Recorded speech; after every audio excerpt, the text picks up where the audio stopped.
Assalamualaikum warahmatullahi wabarakatuh. Waalaikumsalam warahmatullahi wabarakatuh.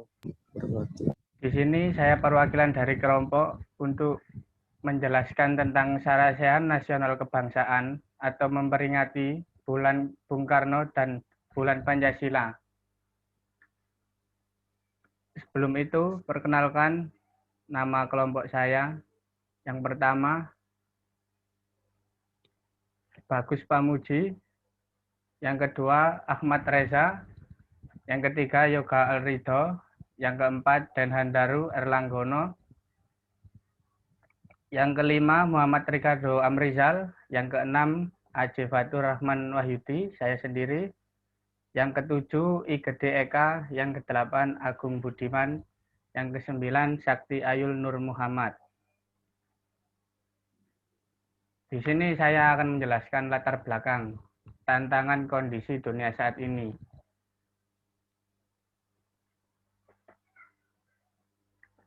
Konflik yang sengit dan berdarah telah terjadi di Timur Tengah, Afrika, dan beberapa negara yang lain sampai saat ini karena perbedaan suku, agama, ras, antar golongan, daerah maupun campur tangan pihak asing. Banyak negara yang telah terpecah belah akibat konflik kemanusiaan. Tantangan kondisi Indonesia saat ini ada berbagai macam, yaitu intoleransi, yang kedua korupsi, yang ketiga radikalisme dan terorisme, yang keempat kesenjangan sosial ekonomi.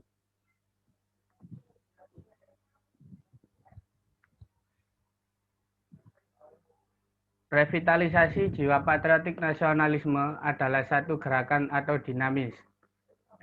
Revitalisasi jiwa patriotik nasionalisme adalah satu gerakan, intinya bahwa patriotisme dan nasionalisme itu adalah dinamis atau bergerak, bukan statis. Statement Bung Karno yang telah ditulis dalam buku Sarinah, buku itu terbitan tahun 63. Pertama, Bung Karno menulis di buku tersebut, beliau menyampaikan, di dalam cita-cita politik, aku adalah nasionalis. Dan kedua, beliau juga menyampaikan di dalam cita-cita sosialku, aku ini sosialis. Jadi yang diharapkan secara sosial oleh Bung Karno itu adalah dia seorang sosialis. Maka kalau kita baca, kita pelajari pidato 1 Juni tersebut, kita kupas habis nilai-nilai Pancasila. Kemudian kita hubungkan dengan pembukaan Undang-Undang 1945. Maka jelas sebetulnya yang ingin dituju oleh masyarakat kita atau Indonesia merdeka adalah masyarakat sosialis Indonesia. Satu Republik Indonesia merdeka adalah masyarakat sosialis Indonesia. Satu Republik Indonesia yang merdeka, bersatu, berdaulat, adil, dan makmur berdasarkan Pancasila. Atau ungkapan-ungkapannya adalah satu tatanan masyarakat di mana tidak ada penghisapan manusia oleh manusia, bangsa oleh bangsa. Satu masyarakat yang gemah, rimpah, lojinawi, toto, tentrem, kerto, rahayo, yang artinya satu masyarakat yang tiada kemiskinan, kebodohan ketika nanti kita akan berjuang mewujudkan Indonesia yang merdeka ini. Kemudian yang ketiga, beliau menyampaikan di dalam cita-cita sukmaku, aku ini sama sekali teis, sama sekali percaya kepada Tuhan, sama sekali mengabdi kepada Tuhan, untuk bisa mengabdi kepada Tuhan, maka dia dan kita semua harus juga mengabdi kepada sesama manusia, mengabdi kepada tanah air yang memberikan hidup kepada kita, dan juga mengabdi kepada alam semesta. Itu semua ditulis oleh Bung Karno di buku Sarinah tersebut.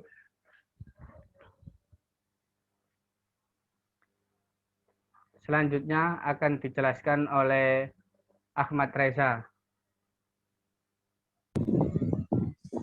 Ideologi Pancasila. Dari Sabang sampai Merauke bukan sekedar kata-kata ilmu bumi, tetapi konsep geopolitik. Dari buminya Indonesia yang sudah berabad-abad tahun yang lalu dipersembahkan pada bangsa Indonesia, sehingga menjadi landasan bagi Indonesia merdeka. Ancaman dan tantangan NKRI. 1. Ancaman politik. Kurang kuat undang-undang suatu negara bisa menyebabkan negara tersebut direndahkan oleh negara lainnya.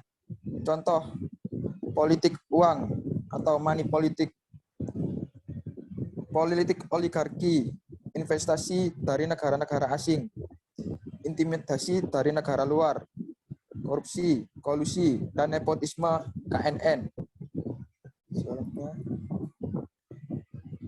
Ancaman di bidang ekonomi merupakan segala jenis usaha dan kegiatan, baik itu yang berasal dari luar maupun dalam negeri, yang dinilai mengancam dan membahayakan keamanan finansial serta pertumbuhan ekonomi nasional bangsa Indonesia.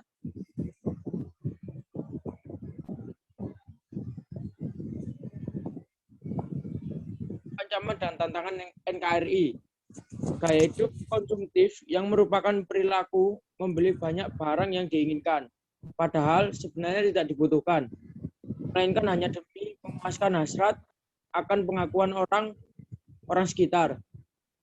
Sifat hedonisme yang memandang materi adalah segalanya dan merupakan ukuran yang menentukan kesuksesan di dalam kehidupan. Sifat ini membuat manusia memaksakan diri untuk membeli barang yang di luar kemampuannya. Sifat ini bisa membuat seseorang jatuh miskin. Di dalam beberapa kasus, hal ini bahkan bisa menyebabkan utang yang tak kunjung dilunasi. Sikap individualisme yang semakin mengikis perilaku gotong royong dan kepedulian antar masyarakat. Lunturnya nilai keagamaan yang memungkinkan terjadinya berbagai tindakan asusila. Next.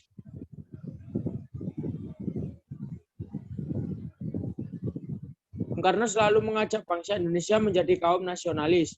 Pada biografi beliau pada tahun 1986, beliau menyatakan bahwa beliau telah melebihi pemahaman tentang ketuhanan dari guru beliau, Bapak Cokro Aminoto.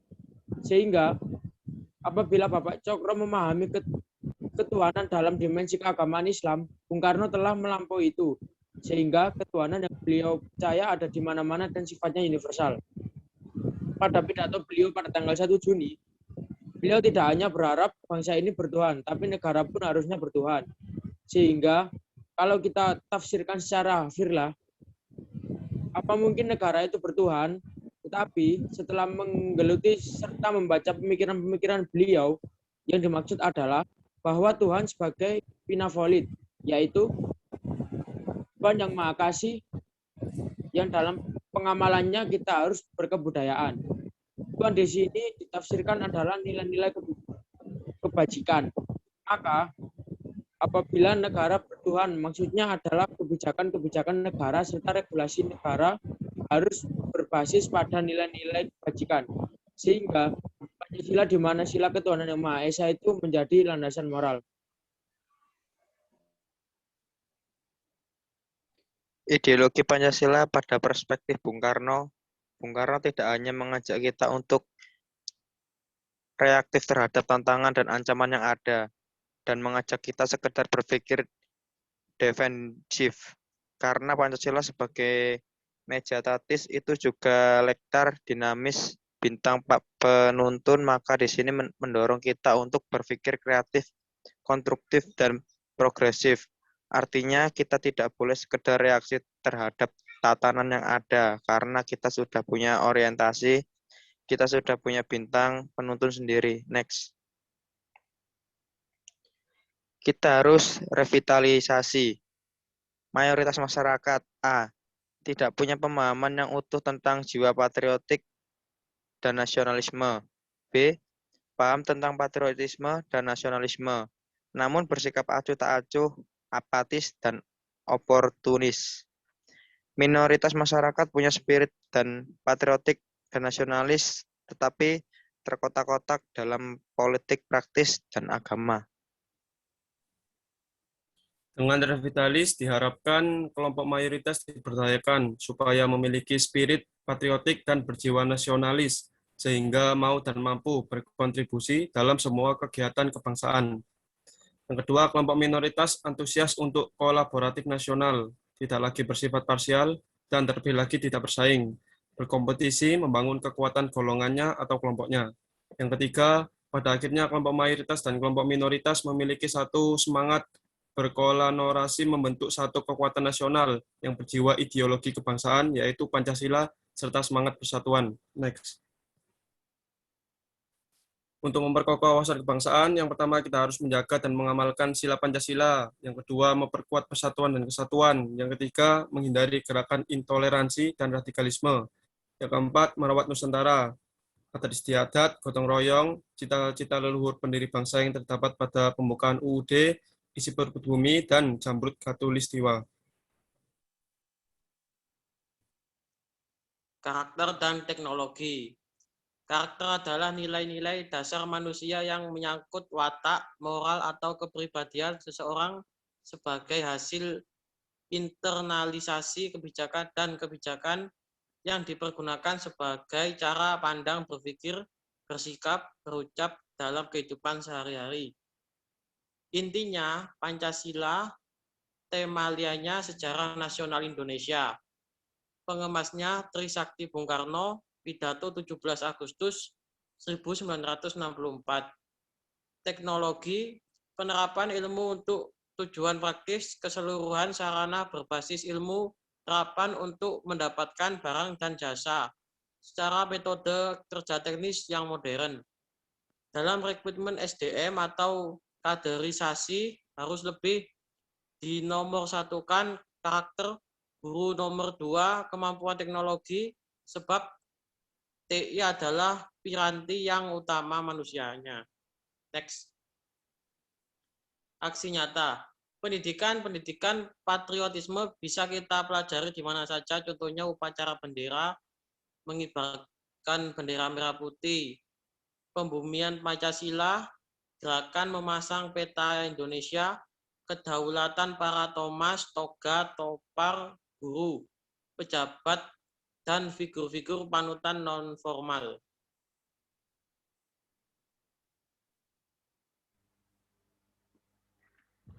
Sekian penjelasan dari kelompok kami yang bertemakan revitalisasi jiwa patriotik dan nasionalisme, suatu gerakan memperkokoh wawasan kebangsaan bagi masyarakat, bangsa, dan negara.